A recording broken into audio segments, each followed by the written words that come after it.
ഒരു മെസ്സേജ് നിങ്ങൾക്ക് കിട്ടുകയാണ്. അത് ഓപ്പൺ ചെയ്ത് നോക്കിയപ്പോൾ എങ്ങനെ ഇൻസ്റ്റാഗ്രാമിൽ ഫോളോവേഴ്സ് കൂട്ടുക എന്നുള്ളൊരു ടിപ്സ് ആൻഡ് ട്രിക്സ് ഉണ്ടായിരുന്നു.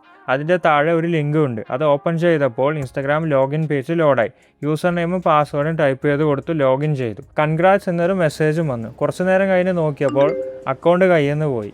ആരോ ഹാക്ക് ചെയ്തു. ഈ വീഡിയോയിലൂടെ ഇൻസ്റ്റാഗ്രാം ഫിഷിംഗ് എന്താണ് അത് നോക്കാം. എങ്ങനെ ഒരാൾ നിങ്ങളുടെ ഇൻസ്റ്റാഗ്രാം ക്രെഡൻഷ്യൽസ് ഹാക്ക് ചെയ്തെടുക്കും. ബ്ലാക്ക് ഐ എന്ന ടൂൾ യൂസ് ചെയ്താണ് ഈ അറ്റാക്ക് ചെയ്യുന്നത്. ഗിറ്റ് ഹബിൽ നിന്നും ഈ ടൂൾ ഡൗൺലോഡ് ചെയ്യണം. ഇതിൽ കുറേ പ്ലാറ്റ്ഫോംസിൻ്റെ ടെംപ്ലേറ്റ് ഉണ്ട്. ഇവിടെ കൊടുത്ത എല്ലാ പ്ലാറ്റ്ഫോംസിൻ്റെയും ടെംപ്ലേറ്റ്സ് ഇതിൽ കിട്ടും. ഇൻസ്റ്റാഗ്രാമിൻ്റെയും ഫേസ്ബുക്കിൻ്റെയും ഗൂഗിളിൻ്റെയും നെറ്റ്ഫ്ലിക്സിൻ്റെ എല്ലാം ഇതിലുണ്ടാവും. അതുകൊണ്ട് തന്നെ വിക്ടറിനെ ട്രിക്ക് ചെയ്യാൻ പറ്റും ഈ ടൂൾ യൂസ് ചെയ്തിട്ട്. താഴെ ഇൻസ്റ്റാളേഷൻ സ്റ്റെപ്സ് കൊടുത്തിട്ടുണ്ട്. ഗിറ്റ് ക്ലോണ് ഈ ലിങ്ക് കോപ്പി ചെയ്തിട്ട് ഡൗൺലോഡ് ചെയ്യാൻ പറ്റും. എന്നിട്ട് CD കമാൻഡ് യൂസ് ചെയ്ത് ബ്ലാക്ക് ഐ എന്ന ഫോൾഡറിൽ പോയി നോക്കിയാൽ ഈ ടൂൾ അവിടെ ഉണ്ടാവും. ഈ ടൂൾ റൺ ചെയ്യാൻ വേണ്ടി #blackeye.sh എന്ന കമാൻഡ് യൂസ് ചെയ്ത് ഇത് റൺ ചെയ്യാൻ പറ്റും. ടൂൾ ഡൗൺലോഡ് ചെയ്യാം. ലിങ്ക് കോപ്പി ചെയ്ത് ടെർമിനലിൽ കൊടുത്താൽ ഇത് ഡൗൺലോഡ് ആവും. ലിസ്റ്റ് ചെയ്ത് നോക്കിയാൽ ഇത് ഡൗൺലോഡ് ആയിട്ടുണ്ട്. അത് അവിടെ കാണാം. ഫസ്റ്റ് ഈ ടെക്നിക്ക് എന്താണെന്ന് നോക്കാം. ഈ ടൈപ്പ് ഓഫ് അറ്റാക്കിനെ പറയുന്ന പേരാണ് ഫിഷിംഗ്. അറ്റാക്കേഴ്സ് ട്രസ്റ്റഡ് ആയ ഒരാളാണെന്ന് പറഞ്ഞ് വിക്ടിമിനെ പറ്റിച്ച് സെൻസിറ്റീവ് ഇൻഫർമേഷൻ കളക്ട് ചെയ്യും. ഇനി ആ ഫോൾഡറിൻ്റെ ഉള്ളിൽ പോയി നോക്കാം. ഇവിടെ blackeye.sh എന്ന് പറഞ്ഞ്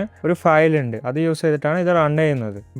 #blackeye.sh എന്ന് ടൈപ്പ് ചെയ്താൽ റൺ ചെയ്ത് ഇത്രയും പ്ലാറ്റ്ഫോംസിന് ടെംപ്ലേറ്റ്സ് കാണിക്കുന്നുണ്ട്. ഇവിടെ നമ്മൾ യൂസ് ചെയ്യാൻ പോകുന്നത് ഇൻസ്റ്റാഗ്രാമിൻ്റെ ടെംപ്ലേറ്റ് ആണ്. അത് യൂസ് ചെയ്യാൻ വേണ്ടി 1 ടൈപ്പ് ചെയ്ത് എൻ്റർ അടിച്ചു വെച്ചാൽ ഒരു ടണലിംഗ് മെത്തേഡ് ചോദിക്കുന്നുണ്ട്. ആദ്യം ലോക്കൽ ഹോസ്റ്റ് കൊടുത്ത് ഇതൊന്ന് ട്രൈ ചെയ്ത് നോക്കാം. അപ്പോൾ PHP സെർവർ സ്റ്റാർട്ട് ആയിട്ടുണ്ട്. ടാർഗറ്റ് ഇൻസ്റ്റാഗ്രാം എന്നൊരു കൊടുത്തിട്ടുണ്ട്. ഇവിടെ ഒരു URL കിട്ടിയിട്ടുണ്ട്. ബ്രൗസറിൽ കൊടുത്ത് സെർച്ച് ചെയ്ത് നോക്കാം. ഇവിടെ ഇൻസ്റ്റാഗ്രാമിൻ്റെ ഒരു ഇൻ്റർഫേസ് കിട്ടിയിട്ടുണ്ട്. ഇതിൽ ഒരു റാൻഡം യൂസർ നെയിമും പാസ്വേഡും കൊടുക്കുകയാണ്. യൂസർ നെയിം അഡ്മിൻ എന്നും പാസ്വേഡും കൊടുക്കുകയാണ്. എന്നിട്ട് ലോഗിൻ ചെയ്ത് നോക്കാം. ഇനി ടെർമിനലിൽ നോക്കിയാൽ ക്രെഡൻഷ്യൽസ് ക്യാപ്ചേർഡ് എന്നൊരു സ്ക്രീൻ കാണാം. അവിടെ യൂസർ നെയിമും പാസ്വേഡും നമ്മൾ എന്താണോ ആ പേജിൽ ടൈപ്പ് ചെയ്ത് അവിടെ കാണാം. യൂസർ നെയിം അഡ്മിൻ എന്നും പാസ്വേഡ് എന്നും കൊടുത്തത് കിട്ടിയിട്ടുണ്ട്. പക്ഷേ ഇനി ഇതിലൊരു പ്രശ്നമുണ്ട്. ഇവിടെ നോക്കിയാൽ ഇതിൻ്റെ അഡ്രസ്സ് 127.0.0.1 ആണ്. അതൊരു ലോക്കൽ ഹോസ്റ്റ് ഒരു ലൂപ്പ് ബാക്ക് അഡ്രസ്സാണ്. ഇതിൽ എന്തെങ്കിലും സെൻഡ് ചെയ്താൽ നമ്മുടെ കമ്പ്യൂട്ടറിൽ തന്നെ ആയിരിക്കും ഇതിൻ്റെ റിസൾട്ട് തിരിച്ചു കിട്ടുക. ഡെവലപ്പേഴ്സ് ഇത് യൂസ് ചെയ്ത് വെബ് ആപ്പ്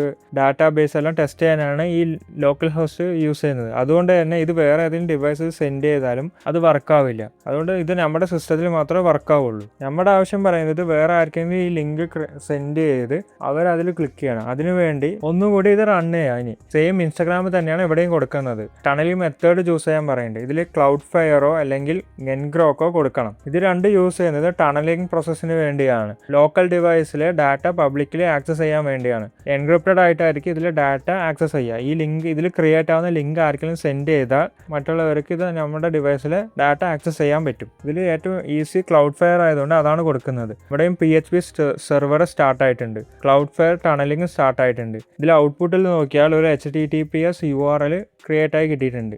ഇപ്പോഴത്തെയും URL നോക്കിയാൽ അതിൽ വലിയൊരു മാറ്റം നമുക്ക് കാണാൻ പറ്റും. ഇനി URL ബ്രൗസറിൽ റൺ ചെയ്ത് നോക്കാം. ക്രെഡൻഷ്യൽസ് കൊടുക്കുകയാണ്. യൂസർ നെയിമും പാസ്വേഡും വീണ്ടും ടൈപ്പ് ചെയ്ത് കൊടുക്കുകയാണ്. ഇവിടെയും ടെർമിനലിൽ നോക്കിയാൽ ആ റിസൾട്ട് ഇവിടെ കാണാം.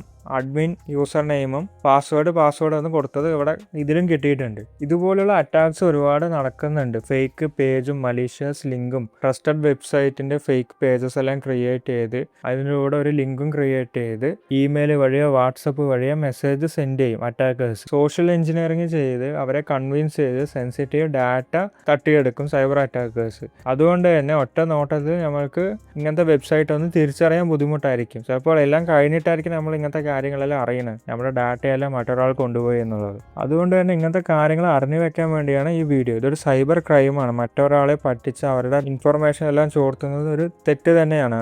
അതുകൊണ്ട് തന്നെ ആരും ഇങ്ങനത്തെ കാര്യങ്ങളൊന്നും മറ്റൊരാളുടെ ഡിവൈസിൽ പെർമിഷൻ ഇല്ലാതെ ട്രൈ ചെയ്യരുത്. ഇനി വേറൊരു ടൂളും കൂടി ഉണ്ട്. അതും കൂടി ഒന്ന് നോക്കാം.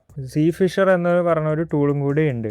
അതും യൂസ് ചെയ്ത് ഇതുപോലെ തന്നെ സെയിം അറ്റാക്ക് ചെയ്യാൻ പറ്റും. അതിലും കൂടി ഒന്ന് ട്രൈ ചെയ്ത് നോക്കാം. അത് ഡൗൺലോഡ് ചെയ്യാൻ വേണ്ടി Zfisher എന്ന് ഗിറ്റ്ഹബ് ഫോൾഡർ സെർച്ച് ചെയ്ത് നോക്കിയാൽ മതി. അതിൽ നോക്കിയാൽ zfisher.sh എന്ന് പറഞ്ഞ ഒരു ഫയൽ കാണാം. zfisher.sh എന്ന് ടൈപ്പ് ചെയ്താൽ ഈ ടൂളും റൺ ആവും. ഇതിലും ഇത്രയും പ്ലാറ്റ്ഫോംസിന് ടെംപ്ലേറ്റ്സ് കിട്ടും. ഇതിൽ ഇൻസ്റ്റാഗ്രാം തന്നെയാണ് നമ്മൾ നോക്കുന്നത്. ലോക്കൽ ഹോസ്റ്റ് ചൂസ് ചെയ്ത് റൺ ചെയ്യണം. ഒരു ലിങ്ക് ഇവിടെ കിട്ടിയിട്ടുണ്ട്. ഇതിലും സെയിം ഇൻസ്റ്റാഗ്രാമിൻ്റെ ടെംപ്ലേറ്റിലുള്ള ലോഗിൻ പേജ് ഓപ്പൺ ആയി വന്നിട്ടുണ്ട്. ക്രെഡൻഷ്യൽ കൊടുത്ത് നോക്കുകയാണ്. എന്തെങ്കിലും ജസ്റ്റ് ഒരു ക്രെഡൻഷ്യൽ കൊടുത്ത് ലോഗിൻ ചെയ്യുകയാണ്. അപ്പോൾ ഇതിൻ്റെ ഔട്ട്പുട്ട് നോക്കിയാൽ ഇതിലും ഡാറ്റ കളക്ട് ചെയ്തിട്ടുണ്ട്. യൂസർ നെയിം പാസ്വേഡും കാണാം. കാണാം. യൂസർ നെയിം വാൻസ് എന്നും പാസ്വേഡ് വാൻസ് 123 എന്നും ഇവിടെ കാണാം. ഇനി ഇതുപോലുള്ള ഡാറ്റയും നമ്മുടെ സെൻസിറ്റീവ് ഇൻഫോ എല്ലാം പ്രൊട്ടക്റ്റ് ചെയ്യാൻ വേണ്ടി എപ്പോഴും ഏത് ലിങ്ക് കിട്ടിയാലും ട്രസ്റ്റഡ് ഡൊമൈൻ ആണോ എന്ന് ചെക്ക് ചെയ്ത് മാത്രം അതിൽ സെൻസിറ്റീവ് ഇൻഫർമേഷനോ എന്തെങ്കിലും ഡാറ്റ കൊടുക്കുക. പിന്നെ എപ്പോഴും അക്കൗണ്ട്സ് 2 സ്റ്റെപ്പ് വെരിഫിക്കേഷൻ ഇനേബിൾ ആക്കുക. ആർക്കെങ്കിലും പാസ്വേഡോ അല്ലെങ്കിൽ യൂസർ നെയിമോ കിട്ടിയാൽ കൂടി